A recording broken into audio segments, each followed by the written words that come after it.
Alors revenons sur l'astrologie. De quoi l'astrologie est-elle l'étude? Alors certains vont vous imposer des réponses, ça c'est très amusant, vous savez. Les gens qui disent l'astrologie c'est ceci, c'est cela. Voilà. Le public va vous imposer des réponses, donc vous n'avez pas le droit de changer l'image que l'on se fait de l'astrologie. C'est incroyable.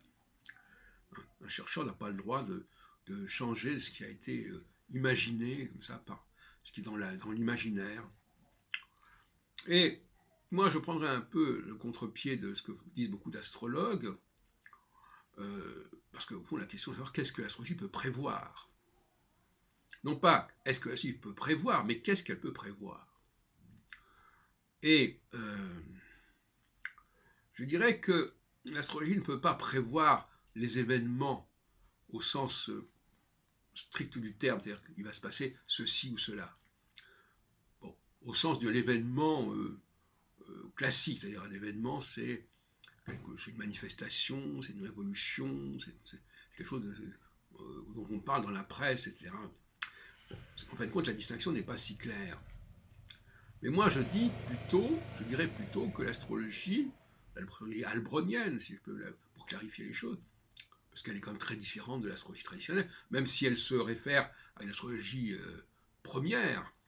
Bon, eh bien, l'astrologie albronienne, c'est la prévision des mentalités et des discours. Ça peut paraître bizarre parce que on a l'impression que l'événement, au sens strict du terme, plein du terme, est plus marquant que le discours. Mais on s'aperçoit aujourd'hui, notamment avec les Gilets jaunes, que le discours est très important.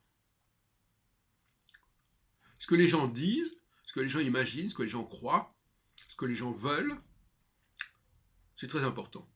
Quelle que soit l'issue du processus. Il n'y a pas besoin d'avoir une issue. Le fait même d'avoir un discours est déjà en soi un événement pour moi. Le fait de dire on n'accepte pas ceci, on ne veut pas cela, c'est déjà un événement. Ou on veut ceci, on veut cela. Par conséquent, après une longue carrière de réflexion sur l'astrologie qui date de plus de 50 ans, 52 ans je dirais, eh bien j'en arrive à cette conclusion, c'est que l'astrologie permet de prévoir les discours. Et c'est très intéressant parce que les discours, on est dans le domaine pas du virtuel, mais de quelque chose qui peut prendre les formes les plus diverses dans leur réalisation, dans leur manifestation, dans leur conclusion. Et donc, par conséquent, il y a quelque chose d'universel dans les discours. Si à un moment donné, tout le monde dit la même chose, ou s'il y a des revendications du même ordre au niveau du discours, c'est ça qui est important pour l'astrologie.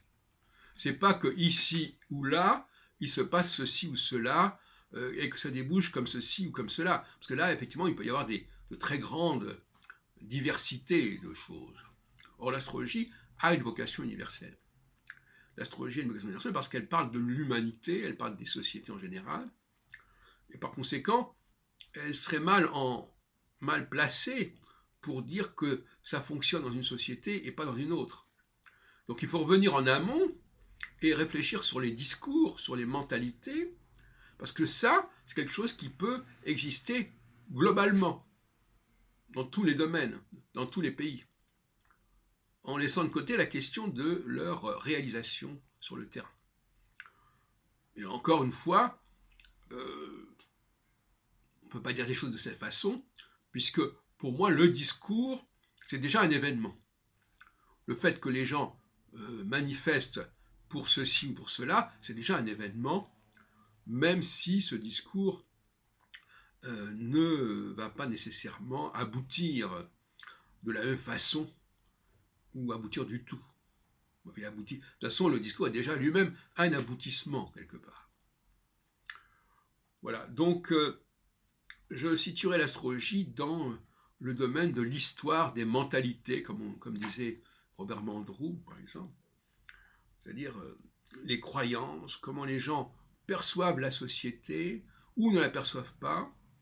Et vous connaissez ma théorie là-dessus, à savoir que lorsque telle planète est désactivée ou activée, eh bien, le discours va être complètement différent.